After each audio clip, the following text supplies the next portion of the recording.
So now we'll discuss isochoric process. So देखिए आप isochoric process discuss करेंगे. तो ये आइसोकोरिक प्रोसेस में वॉल्यूम कांस्टेंट होता है. जब वॉल्यूम कांस्टेंट है तो pressure is directly proportional to absolute temperature. Now we can write dq at V. dq at V is equal to क्या लिखते हैं NCV dt. Whenever heat is given at constant volume, so ये NCV dt होता है. So if we use the first law of thermodynamics, first law of thermodynamics क्या होता है? dq at V is equal to only du, because here dw is equal to pdv is equal to 0 होता है. Isochoric process में work done will be 0. As we take the graph, this is the pressure and this is the volume. So the graph will be a straight line parallel to pressure axis, so that the work done will be 0. So here we can see in isochoric process volume is constant, pressure is directly proportional to temperature, molar specific heat is Cv, and dq at V called Ncp dt, and dq at V is equal to du. This is the first law of thermodynamics, because here dw is 0. From the graph also you can see dw is 0. Now we'll see isothermal process.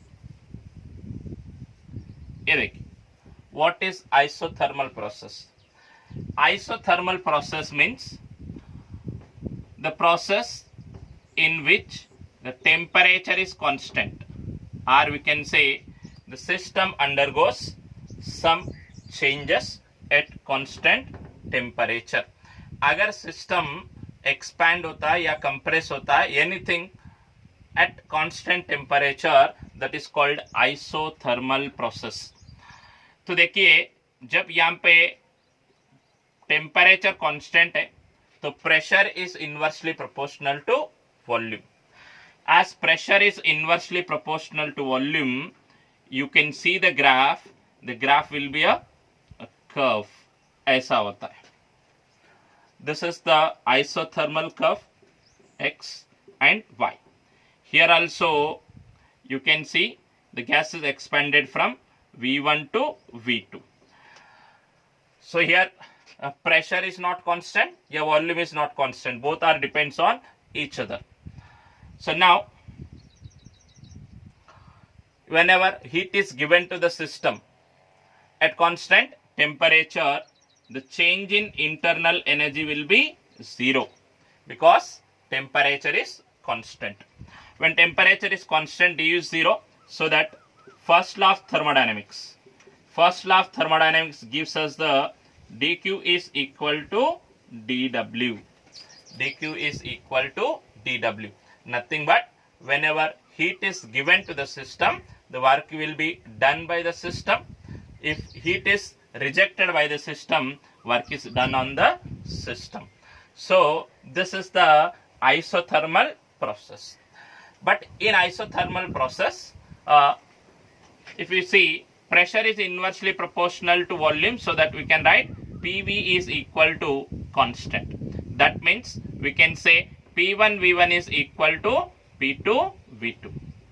So this is the isothermal process. So now we will see the work done in isothermal process.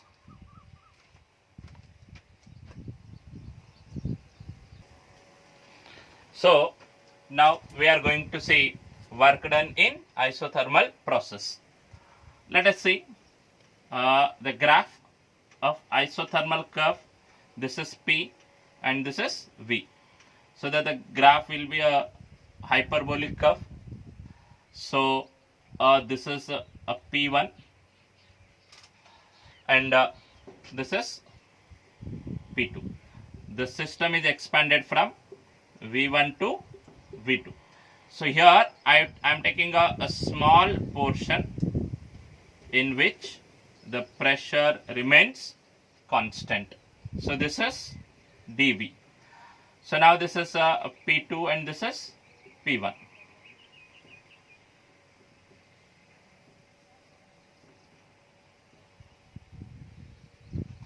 So in a small area, the work done will be how much? PdV. Work done is how much? PdV. But I need to find out total work done. The total work done is equal to integration of dW. Integration of dW is nothing but integration of PdV from V1 to V2.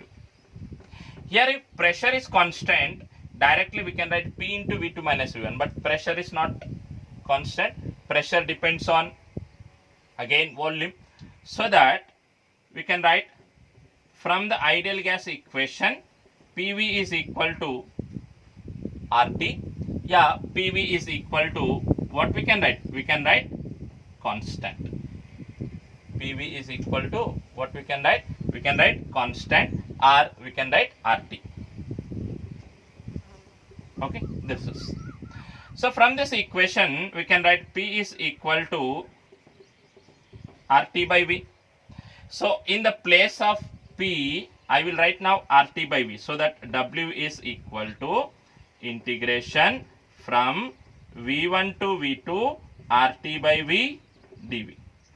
See, R is universal gas constant, T is constant in isothermal process, so that RT is constant, so we can write W is equal to RT into 1 by V dV. So from V1 to V2. So already we know 1 by x dx, integration of 1 by x dx is log x, so that it will be log V base E. Here base will be important. After this we will write ln, so that this is RT ln V2 by V1. So for 1 mole of gas we will write RT. For n mole of gas we will write for n moles of gas.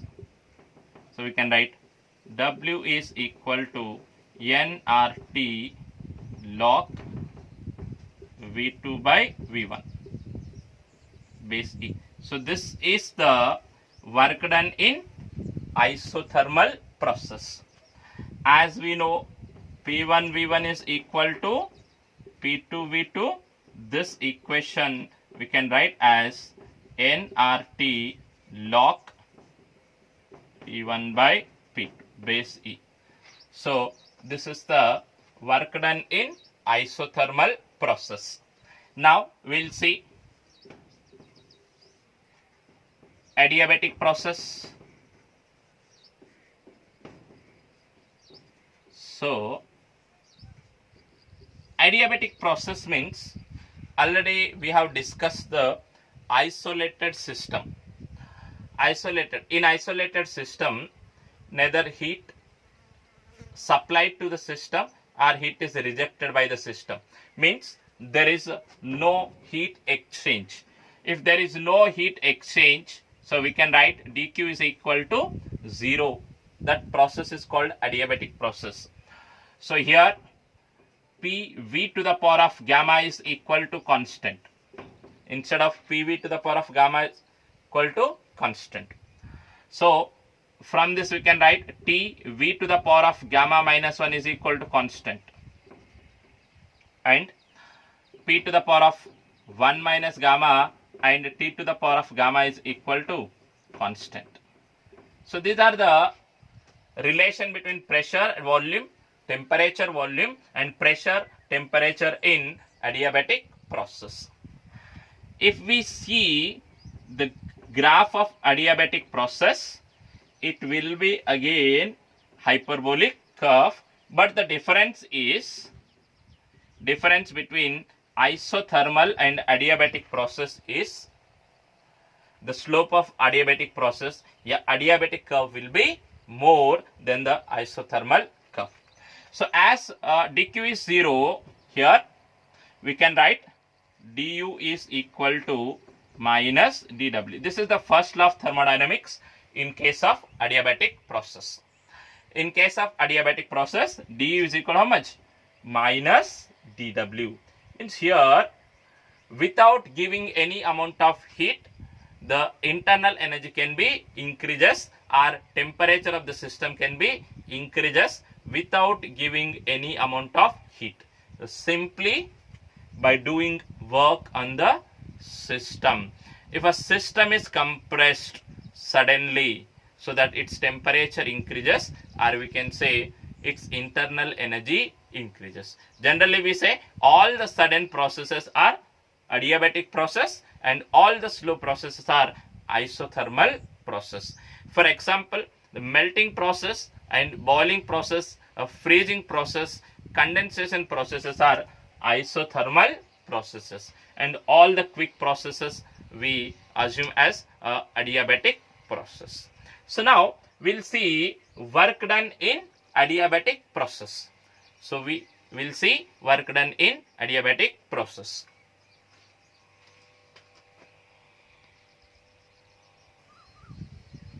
So now we'll see work done in adiabatic process. Same curve we have taken, pressure volume curve, so that system is expanded from P1 V1 to P2 V2. So that I have taken a small area or small length element, so that the volume is, change in volume is dV. So that we can write dW is equal to PdV. But I want total work done, so that W is equal to integration of dW or integration of V1 to V2 PdV. But here PV to the power of gamma is equal to constant, so that P is equal to K by V to the power of gamma. Now if we substitute the value of P in this equation, so we will get V1 to V2 K by V to the power of gamma dV. So as K is constant, so the integration of V to the power of gamma, 1 by V to the power of gamma will be K into V to the power of minus gamma plus 1 by minus gamma plus 1 from V1 to V2. Okay, so here we can see this is K by 1 minus gamma into V2 to the power of 1 minus gamma minus of V1 to the power of 1 minus gamma. But from this equation, K is equal to how much? PV to the power of gamma. So K, in the place of K, we can write P to V2 to the power of gamma. In place of K I wrote, so it is remains same, V2 to the power of 1 minus gamma. Again here I wrote P1 V1 to the power of gamma into V1 to the power of 1 minus gamma. See, so here V2 to the power of gamma and V2 to the power of 1 minus gamma means 1 by 1 minus gamma into P2 V2 minus P1 V1. So for n mole of gas or 1 mole of gas, W is equal to, PV is equal to nRT, so that we can write it is nR by 1 minus gamma into T2 minus T1. So this is the work done in adiabatic process. So work done in adiabatic process is 1 by 1 minus gamma into P2 V2 minus P1 V1, or W is equal to nR by 1 minus gamma into T2 minus T1. So this is the work done in adiabatic process.